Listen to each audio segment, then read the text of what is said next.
Thanks for joining us. I'm Amy Jo Wentz, and we are at Stu Smith's Greenhouse. We are at the Derby location. Joining us once again is Ben.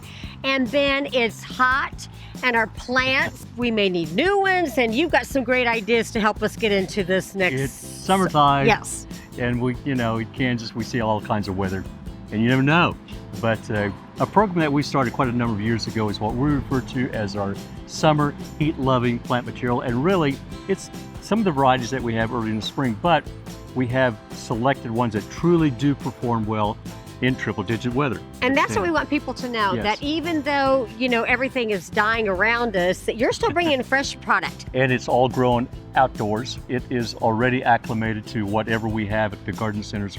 Okay, let's talk about something fresh. So you have, for the last several years, you've been bringing in some fresh Correct. produce, and people may be familiar with that. And so we want them to know that you're doing that again this year, and that you're bringing maybe a little bit more than you have in the past. We've had tomatoes for quite a number of years.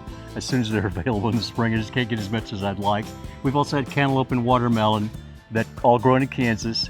And we're also bringing in this year just different varieties as it progresses through the summer. That's here at Stu Smith's Greenhouse. Be sure to visit one of the 12 locations nearest you. Don't forget about the manager specials going on at every single location, and the farm to table program that's going on you can take advantage of.